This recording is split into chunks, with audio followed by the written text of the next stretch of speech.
are now on Films Gone Wild, and we're going to talk about Drought.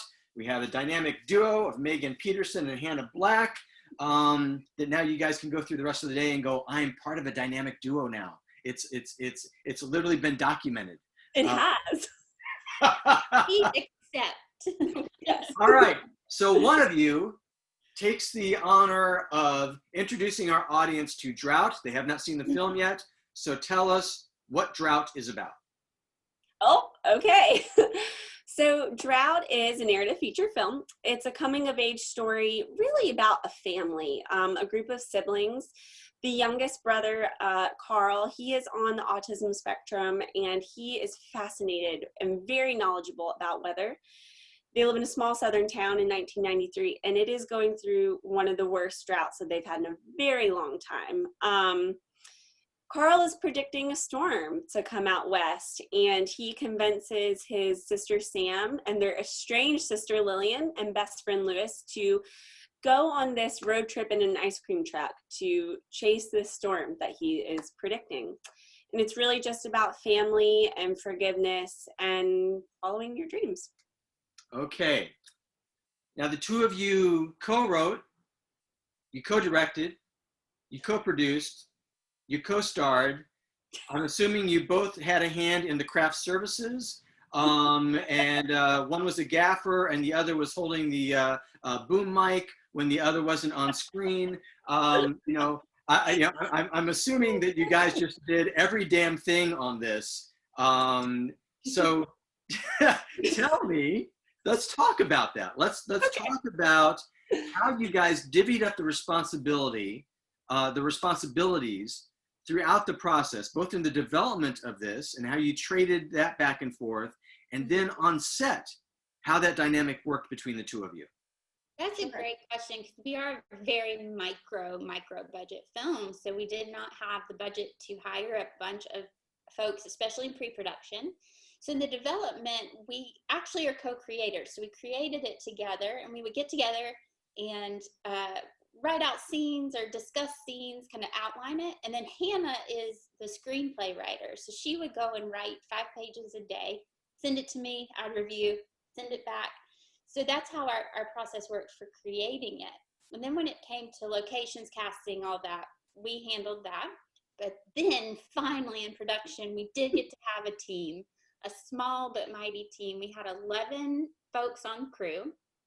And one of the ways we worked is everyone was paid the same rate, because when you only have 11 people on your crew, every person is so important.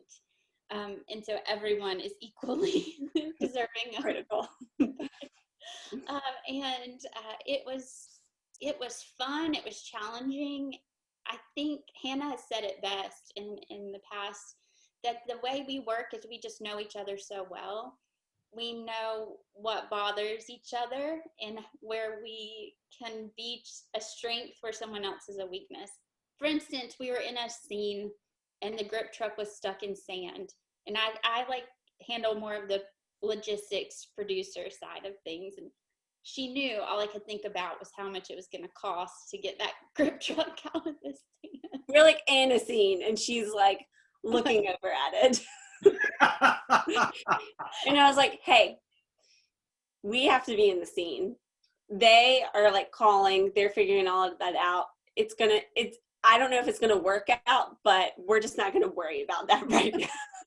And now let's talk about that, because I'm in the process of post-production on a short that I co-directed, and I co-directed because I was also in it. And the stuff that I was not happy with were things that, were I just behind the camera, I would have asked for a different take. I would have asked for different things, and dividing up that mindset, that performance mindset, versus a director, big picture mindset.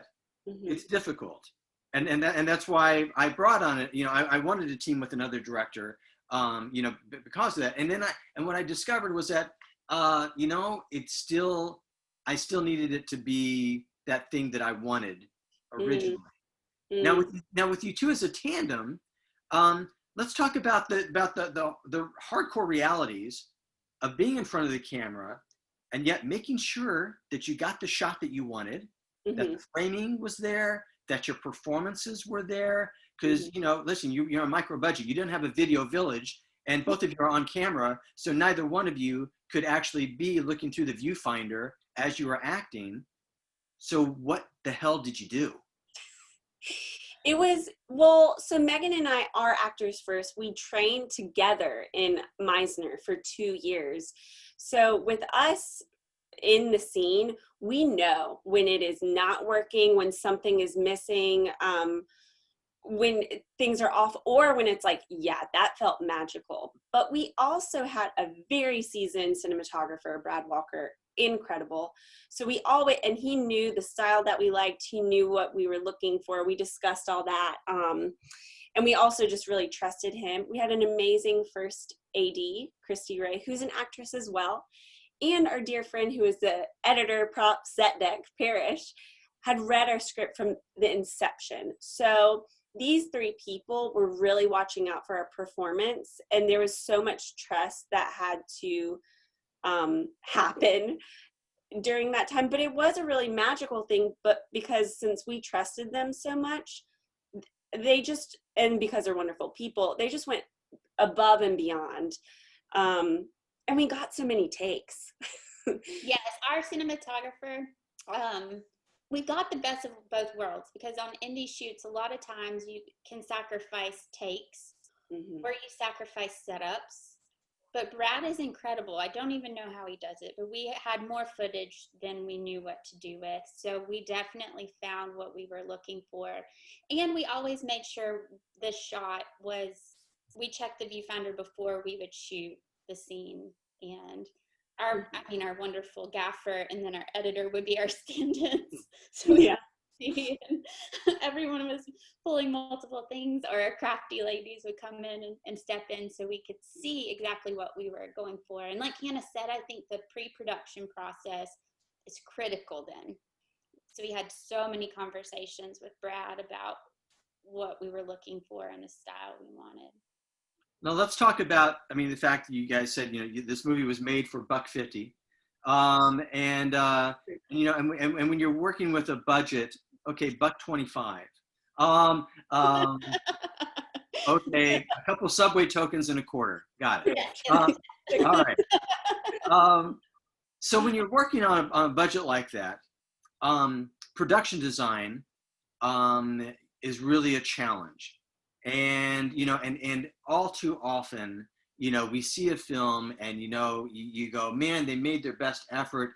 And yet they're in an empty room with a diploma on the wall, and it's supposed to be a doctor's office. And you go, it just takes me out of it. Right. And, you know, and so you don't want that. And yet you don't have a full on prop truck and, you know, and someone like that.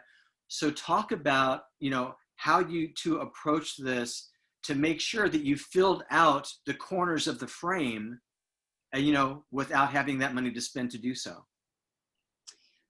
We had an amazing production designer, Parrish, who's just, he's a director, writer, actor, but he came on board to do production design because all of his work that he creates is just always beautiful. He has a really good eye for that. And also locations. In the South, at least, when you find these small towns, I mean, Whaley's, the only set deck that we really did was move the Coke and the, you know, Sprite and all that stuff so you can't see it. But that office and that scene, that's what it looked like. Parrish moved a couple of things around, but all those papers, that was just there. So I think we were lucky to find really wonderful locations, have a really great set deck. Also, the time period in the 90s, you can find a lot of that stuff at Goodwill, you know?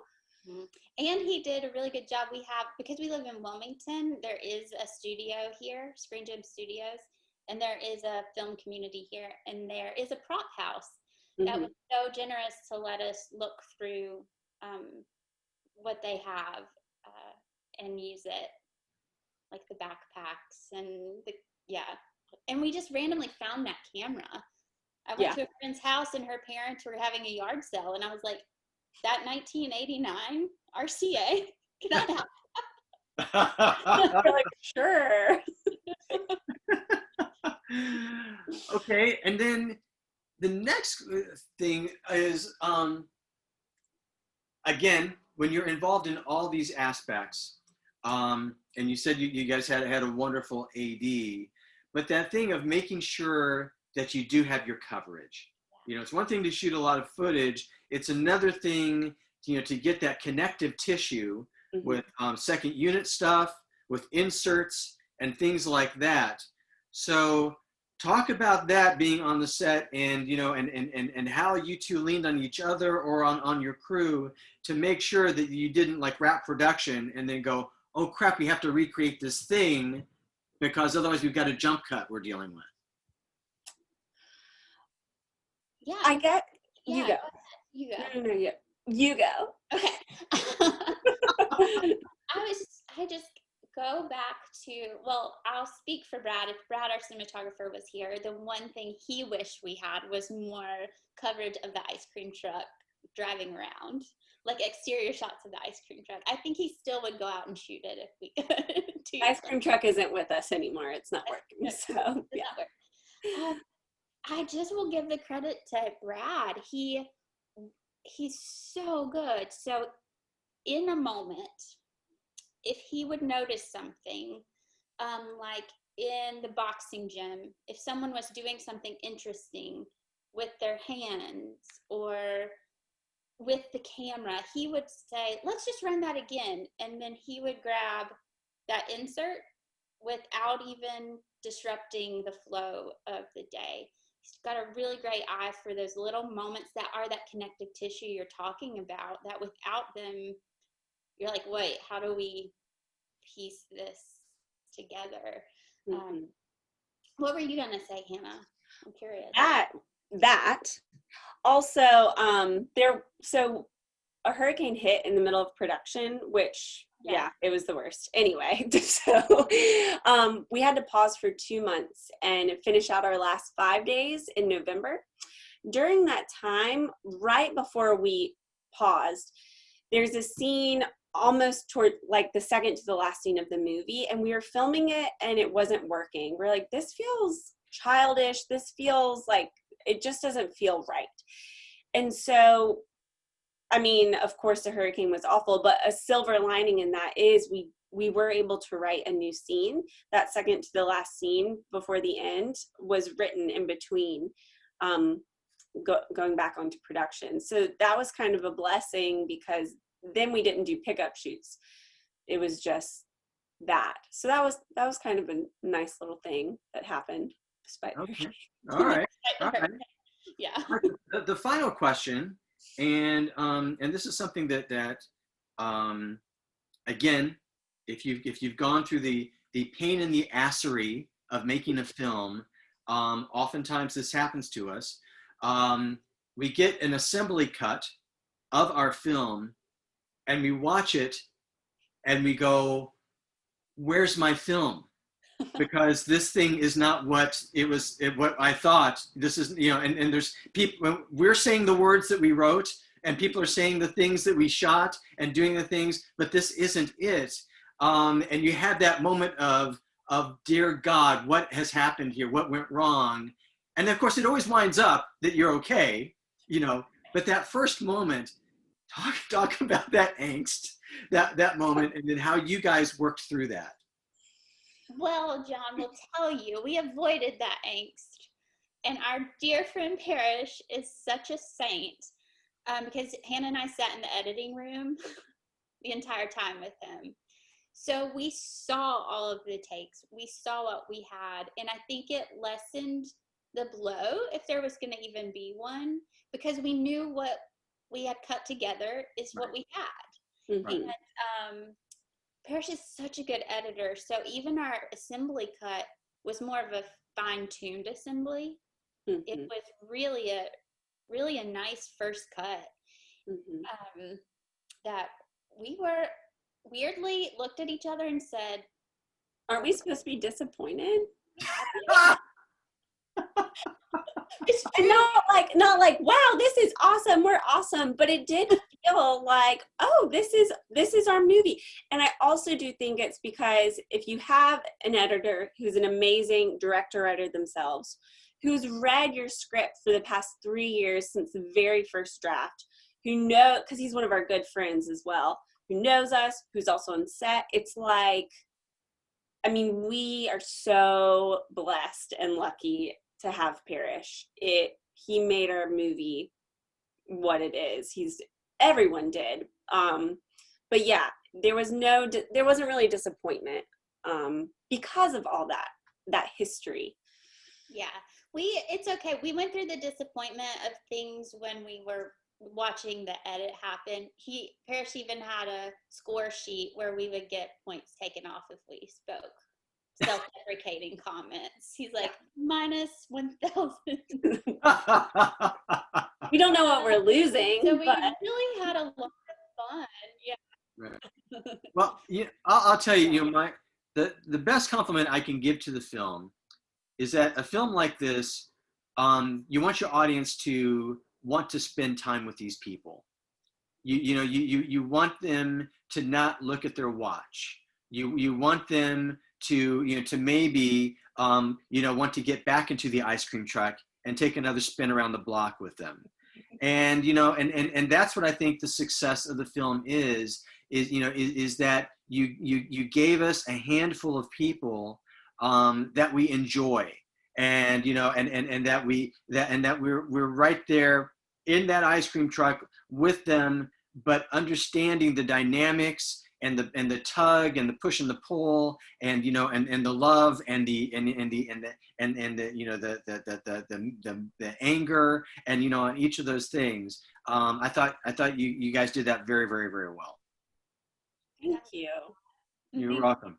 That means a lot. All right. Well, listen. Well, it's been wonderful talking to both of you about the movie making process. Again, the film is Drought. We've been talking to Hannah Black and Megan Petersen. It's been wonderful talking to you both. You too. Thank you.